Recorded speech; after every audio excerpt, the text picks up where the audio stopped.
अंगं हरे पुलकभूषणमाश्रयन्ति ग्रङ्गनेव मुकुलाभरणं तमालम् अङ्गीकृताखिलविभूतिरपङ्गलीलामङ्गल्यदास्तु मम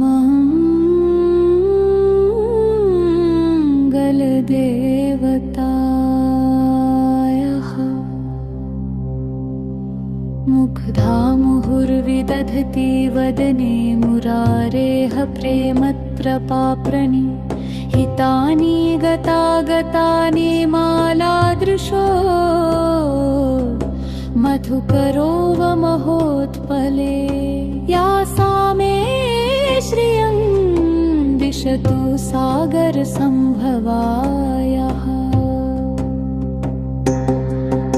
आमीलिताक्षमधिगम्य मुदा मुकुन्दमानन्दकन्दमनिमेषमनङ्गतन्त्रम् आकेकरस्थितकने नितपक्ष्मनेत्रं भूत्यै भवेन्मम भुजङ्गशयङ्गनाया।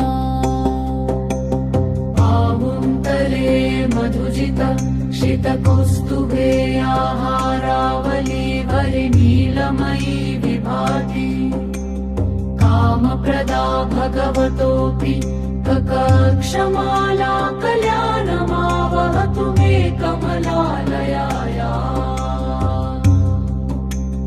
कालाम्बुदालिललितोरसि कैटभारे धराधरे स्फुर्तिया तडिदङ्गनेव मातुः समस्तजगता महनीयमूर्तिः प्राणि मे दिशतु भार्गवनन्दनाया।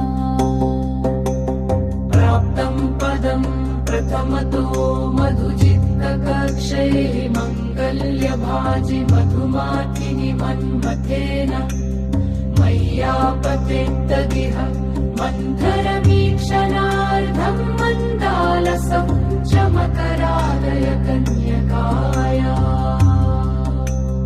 विश्वामरेन्द्रपदविभ्रमदानदक्षम् आनन्दहेतुरधिकं मुरविद्विषोऽपि ईषन्निषेदतु मयि क्षणमीक्षणार्धम् इन्दीवरं दधति यन्नयनं रमायाः।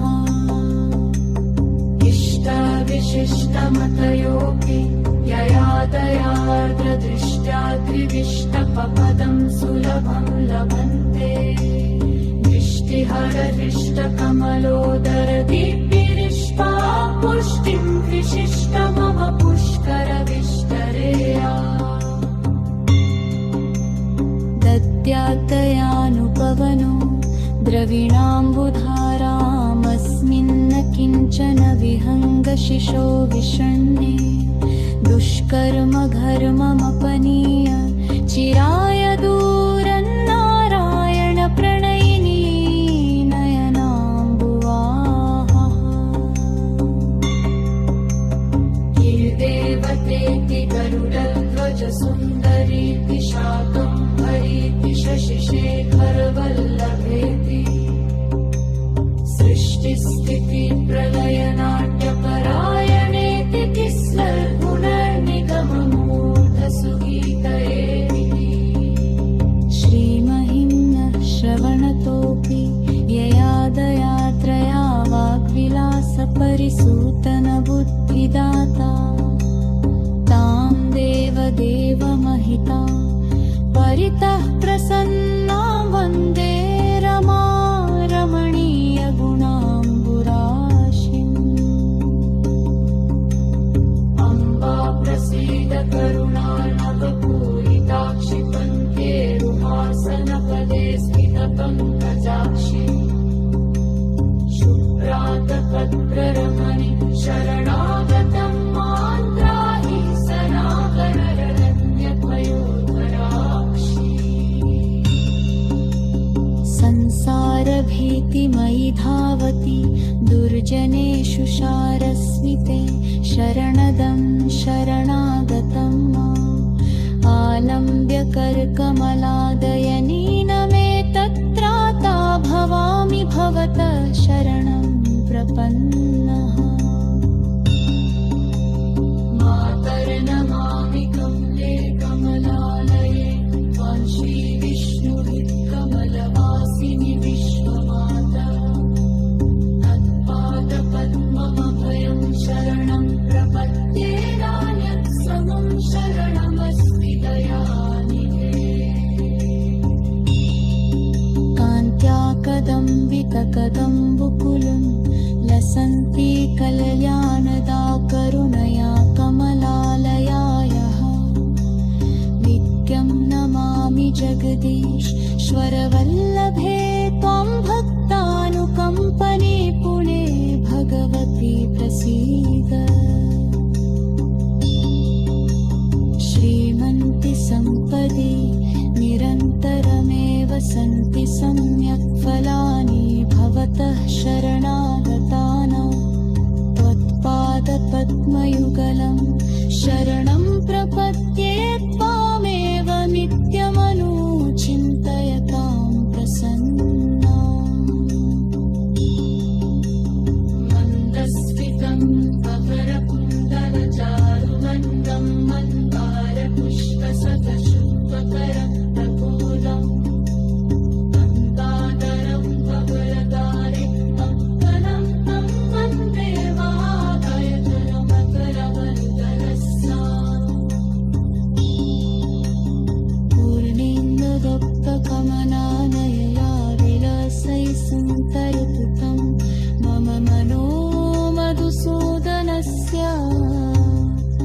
नित्यं करोतु सुभृशं दमसन्निधिं सालारायरपिरसचेनयवाभिरामा शीर्षङ्कराचार्यपीठं सफलतलातं यशया सततमन्तसमिद्धिदेवम् तस्मै तदेकन्दया सकला सदस्सिष्टिकन्दपारुकलसिद्धजलाभूयात् पद्मे पदालरे पट्पकत्रांशि पद्मासने विश्वप्रे विष्णुवनानुकूले पत्पादपद्मं मम सन्निधौ हरे पुलकभूषणमाश्रयन्ति ग्रङ्गनेव मुकुलाभरणं तमालम्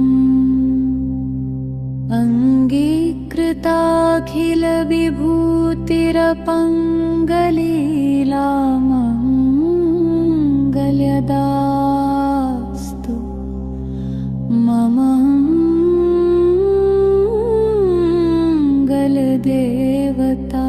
मङ्गलदेवतायाः मुग्धा मुहुर्विदधति वदने मुरारेः प्रेमत्रपाप्रणि हितानि गतागतानि मालादृशो मधुकरोव महोत्पले या सा मे श्रियं दिशतु सागरसम्भवायाः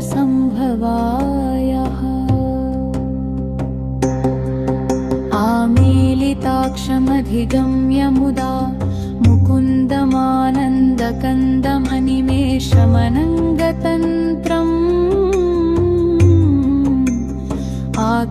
आकेकरस्थितकनि नितपक्ष्मनेत्रं भूत्यै भवेन्मम भुजङ्गशयङ्गनाया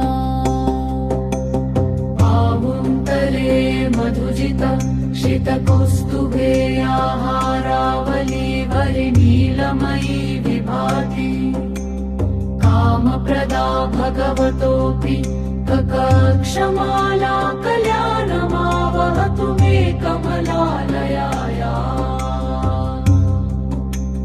कालाम्बुदालिललितोरसि कैटभारे धाराधरे स्फुर्तिया तडिदङ्गनेव मातुः समस्तजगता महनीयमूर्तिः प्राणिमे दिशतु भार्गवनन्दनाय।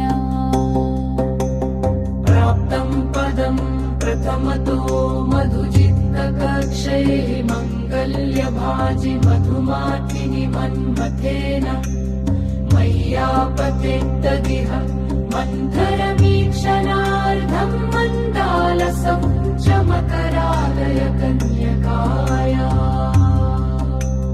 विश्वामरेन्द्रपदविभ्रमदानदक्षम् आनन्दहेतुरधिकं मुरविद्विषोऽपि ईषन्निषेदतु मयि क्षणमीक्षणार्धम् इन्दीवरं दधति यन्नयनं रमायाः। इष्टविशिष्टमतयोऽपि यया दयार्द्रदृष्ट्या त्रिविष्टपदं सुलभं लभन्ते दृष्टिहरहृष्टकमलोदरदीप्तिरिष्टा पुष्टिं विशिष्ट मम पुष्करविष्टरेया। दद्यात्तयानुपवनो द्रविणाम्बुधारामस्मिन्न किञ्चन विहङ्गशिशो विषण्णे दुष्कर्म घर्ममपनीय चिराय दूरन्नारायण प्रणयिनी नयनाम्बुवाः। गिरिदेवतेति गरुडध्वज सुन्दरीति शाकम्भरीति शशिशेखरवल्लभेति सृष्टिस्थिति प्रलयनाट्यपरायणेति तिस्रर्गुणर्निगममूर्धसुगीतयेति। श्रीमहिम्न श्रवणतोऽपि यया दयात्रया वाग्विलासपरिसूतनबुद्धिदाता तां देवदेवमहिता परितः प्रसन्नां वन्दे रमा रमणीयगुणाम्बुराशिम्।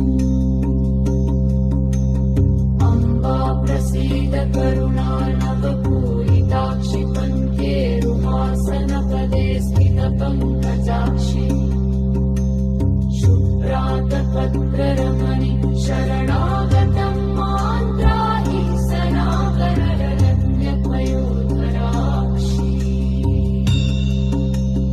संसारभीतिमयि धावति दुर्जनेषु शारस्मिते शरणदं शरणागतं आलम्ब्य करकमलादयनीनमे तत्राता भवामि भवतः शरणं प्रपन्नः। मातर्नमामि कमले कमलालये त्वां श्रीविष्णुहितकमलवासिनि विश्वमाता तत्पादपद्ममभयं शरणं प्रपद्ये नान्यत् समं शरणमस्ति दयानिधे। कान्त्या कदम्बितकदम्बुकुलं लसन्ति कल्याणदा करुणया कमलालयायः नित्यं नमामि जगदीश्वरवल्लभे त्वां भक्तानुकम्पने पुणे भगवती प्रसीद। श्रीमन्ति सम्पदि निरन्तरमेव सन्ति सम्यक् फलानि भवतः शरणागतानां त्वत्पादपद्मयुगलं शरणं प्रपद्ये त्वामेव नित्यमनुचिन्तयतां प्रसन्ना। मन्दस्मितं पवरकुन्दलचारुमन्दं मन्दारपुष्पसतशुभकरं तपोलं गङ्गाधरं पवलदारिक्मङ्गलं तं वन्दे वादयतरमकरवन्दरस्सा।